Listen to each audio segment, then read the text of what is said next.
This happened over a weekend that both of my parents were out of town.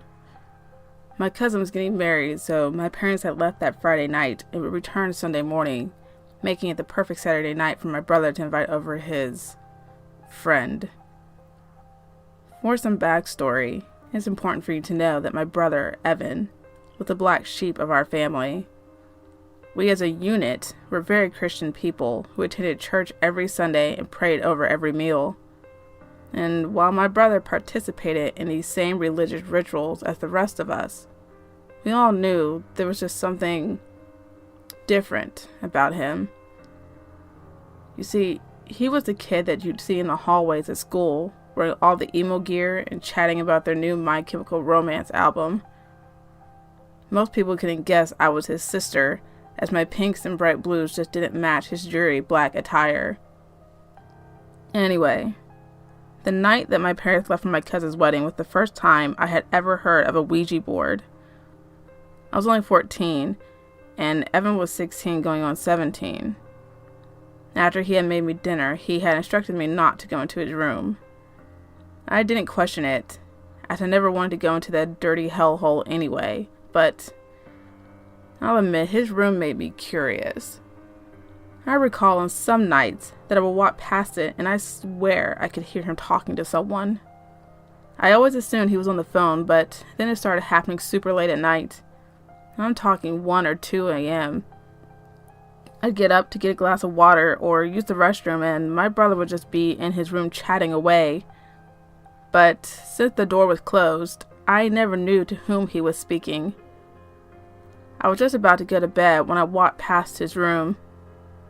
It just so happened to be on the rare occasion that the door was open. When I looked in, I saw some pretty odd things. He had several candles lit around his room and the curtain was shut. Everything had been shoved against the walls, minus his bed and TV stand, and in the center of his room was something that looked like a board game. I got interested and stuck my head in. It smelled like a weird mixture of sweat socks and lavender. I noticed he had some incense next to the board and what looked like to be a black cross and a large book. That's when Evan came back down the hallway. He grabbed me by the back of my shirt and tugged me out of his room. I asked him what game he was playing and if I could play with him. That's when he told me it was something called a Ouija board. Then he called me a twerp under his breath before slamming the door in my face. I knocked on it, but he just continued to yell at me to go to bed, so that's exactly what I did. I stayed up to read a book for about an hour before I fell asleep. A few hours later, though, I woke up needing to go to the bathroom. When I was returning down the hall, I noticed the floor next to Evan's room was bitterly cold against my bare feet. I stopped at his door and could feel a cold air coming from underneath it. "Evan?" I called. He didn't answer. I figured he was probably just asleep and went back to bed as to not disturb him. I couldn't immediately fall back asleep, so I lay in bed for a bit, waiting for sleep to come to me. That's when I felt it. It was subtle at first, but then it only intensified, but I swear I could feel my bed vibrating. I sat up and could still feel it. I put my feet on the floor and realized that was shaking a bit as well. I got scared and thought it was an earthquake of something. But just as soon as it came, it had stopped. I paused for a moment and got back into bed. Then, against the wall that divided mine and Eva's bedrooms, I heard a soft thud, almost like someone throwing a book at the wall. I sat up and stared at the wall. Then there was another thud, and another. I began to get worried about Evan. I got out of my bed and ran to his door and began knocking on it, noticing that the floor underneath his door felt colder than before. "Evan," I called. He didn't answer. Then I heard another thud and some shuffling against the floor. I knocked on the door again and continued calling his name. "Evan!" Go away. I sat back for a minute, noticing how deep the voice was and how hostile it was. Evan, for a teenage boy, had a fairly higher pitched voice, even for a guy, but this one was deep, really deep and sinister. I stepped back even further. Okay, let me know if you need anything. I went back to bed, but the thuds and scraping continued for what seemed like another hour. And I must have fallen asleep though, because the next thing I knew, the sun was out. It was morning. I left my room to get a bowl of cereal, but first I stopped at my brother's door to make sure he was okay. I knocked and called his name, but he didn't answer. I heard a shuffling coming from down the stairs. I went down them and into the kitchen where I found my brother. He was eating a bowl of cereal himself, but something about him just seemed off. My brother never ate breakfast, ever. And he seemed almost distraught. He had dark circles under his eyes, and he was shaking. I asked him if he was okay, but he didn't answer me. Instead, he put his bowl of cereal in the sink. But I noticed as he bent over to wash out the bowl, that right underneath his shirt, where it had lifted up from him bending over, were 3 scratches. I don't know how long they were, but I do know they were at least halfway down his back. I asked him if he was okay and where it came from. He told me to shut the hell up and went back to his room. I told my parents what I saw when they got home that night, and Evan just said he didn't know where it came from. Now, I don't know what happened in the room that night. After all, it happened about 10 years ago. But I know one thing's for sure. I'm never messing with a Ouija board.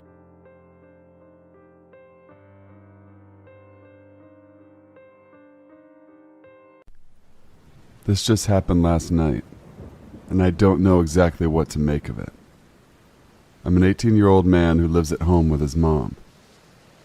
I know that sounds lame, but I love living with my mom. We don't live in the house I grew up in, but we're in the same neighborhood as my grandma's house, and only a minute away from all my aunts and uncles and cousins. It's always been nice and a happy area for me, because I grew up from around here. To say it plainly, I love this place, and I feel comfortable almost everywhere in the city. Nothing bad has happened to me or any of my family members while we lived in this town. It's close to the Gulf of Mexico, and it's full of chemical plants and thus workers from chemical plants and their families. Most people mind their own business and have a lot of respect for hard work and integrity. But there are some crazies, I guess. There was a body found in a storage unit not too terribly long ago. It was a woman who was murdered by her husband.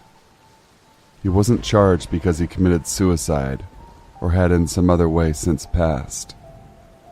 A man who used to work at the same power plant I work at now was arrested for killing a woman with his car and fleeing the scene. The point being, shit goes bad sometimes here, but most of the time, it's all good. That's why I think this event is still a little shocking to me. It was a typical Thursday. I woke up at 7, went to work and got off at 4. I went home and did all the normal stuff I do. I took a shower, played some video games, smoked a little weed, and ate dinner. Pretty good evening so far. My mom's friend April came over and stayed for a couple of hours. She lives a block away and walked, but didn't want to walk alone in the dark on her way home. My mom told me at about 9 p.m. she was walking April back to her house, and that it would only take a second. I said, "All right, see you soon," and they left. No more than a minute later, I thought I heard tapping on my window, but it was so light and inconsistent that I still don't know if anyone was actually tapping. I still felt a little paranoid, and so I turned on my music to distract myself. I turned it down a minute or two later when I thought I heard my back door open. It's very loud because of 1, how old it is, and 2, how how we always keep the spare key in the lock, which jangles every time it's opened. I turned my music off and didn't make another noise for a minute. I didn't hear anything. I know someone opened it. I know someone was inside my house. I could feel it. But I didn't hear footsteps or a voice or anything. It was silent.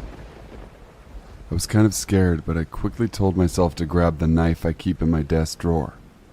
I did so, and felt a little dumb because I figured I was just being paranoid. Better safe than sorry, I guess. Once again, it was silent for a while. I thought that if I acted like I had the upper hand over him, he'd be intimidated or scared. So I stood up and walked out of my bedroom, knife in hand. I don't know why, but I whistled. Just one note. I took a few steps forward. I was about to turn the corner and back door would be in view. I stopped again and whistled once more, still thinking I was big and tough. I was about to walk around the corner, and then I heard something that made my hair stand up. I heard someone whistle back to me, clearly coming from my living room. The back door is in the living room. I was terrified. I peered around the corner and no one was there. The door was closed, but unlocked. I don't know if I left it unlocked or not. I truly can't remember. My mom came home a few minutes later and I didn't tell her, because I don't know. It's just weird and it doesn't make sense.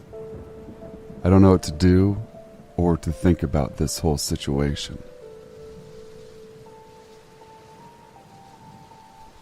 In 2010, I was 20 years old and had just moved back home to Massachusetts after transferring from school in North Carolina.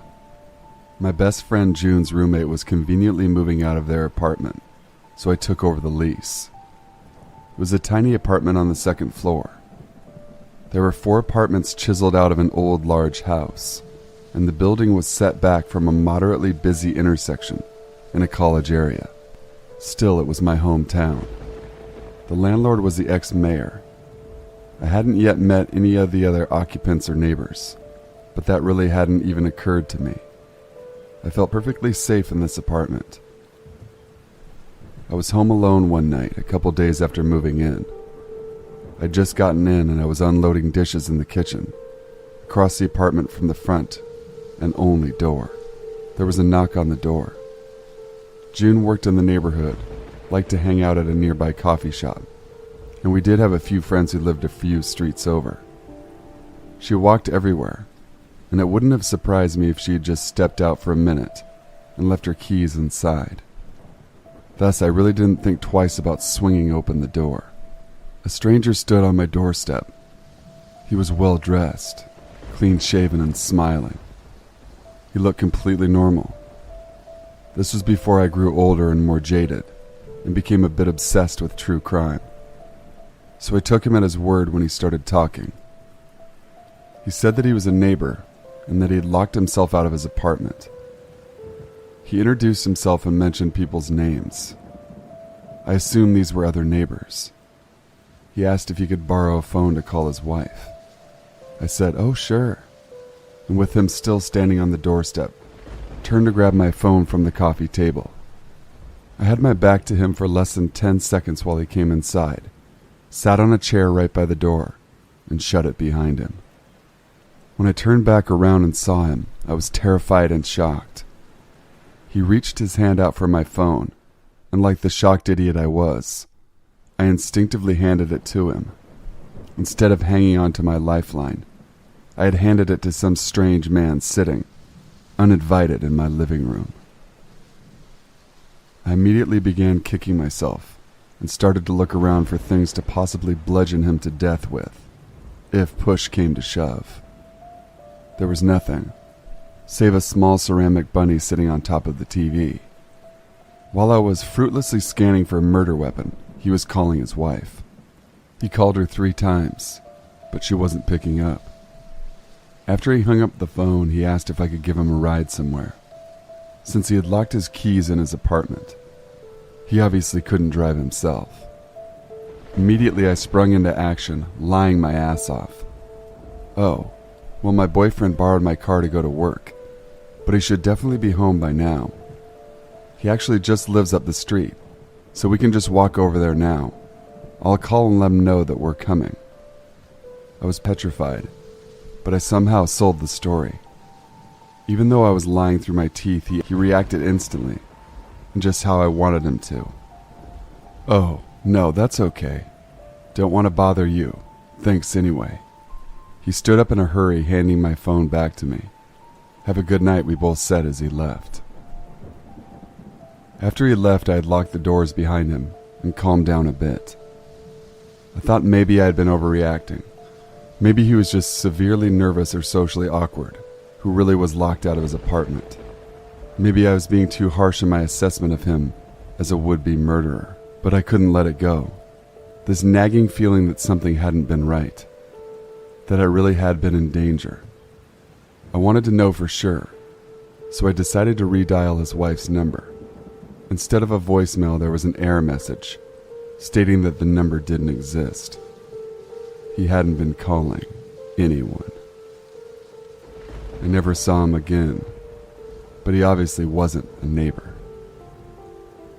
Let's not meet, stranger in my apartment.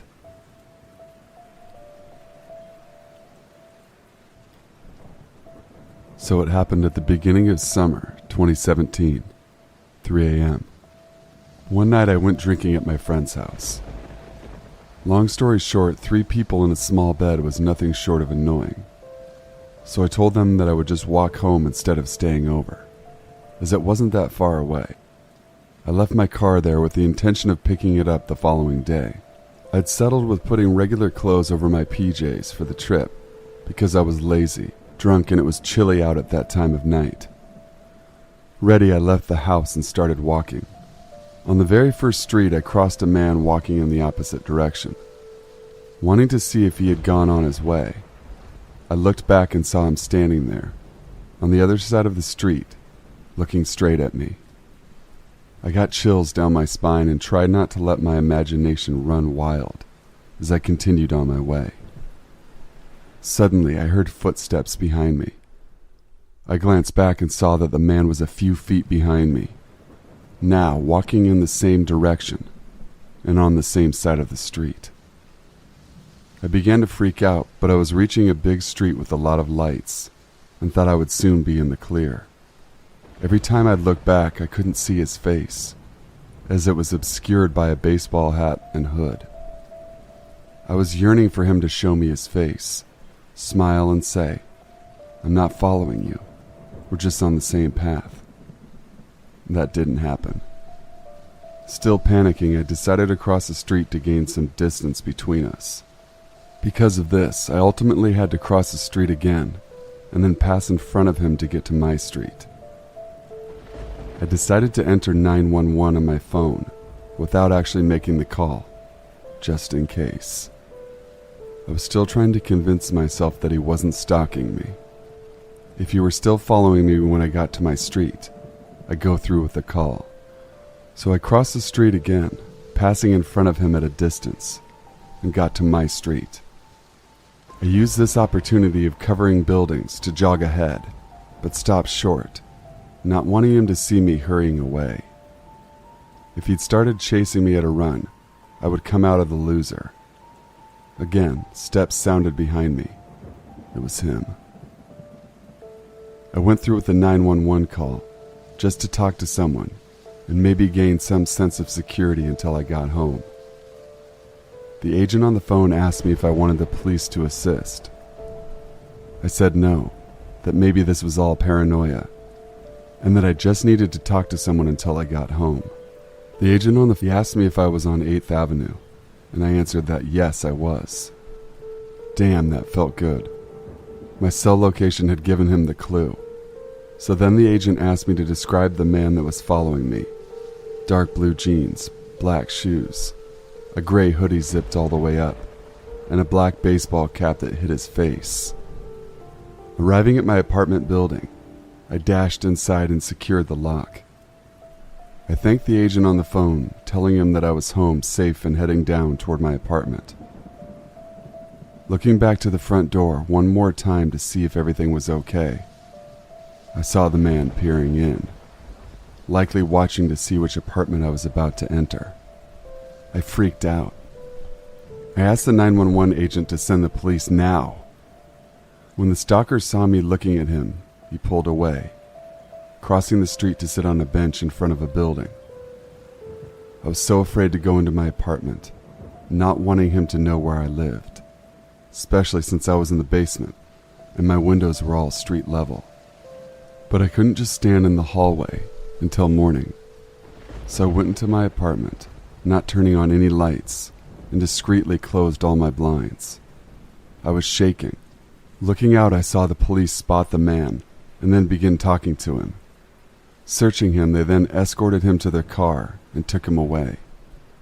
I went to my bed in shock. After a while, I nudged the curtains open again. All I could see was the empty bench that the man had been sitting on. I didn't really sleep that night. I thought of everything that could have happened to me if I hadn't contacted the police and had instead just faked talking to someone, like most people do. I'm from Canada, and here the police can't arrest someone unless he'd been in possession of a weapon or is in the process of breaking his parole. So yeah, mysterious man with no face. Let's not meet again.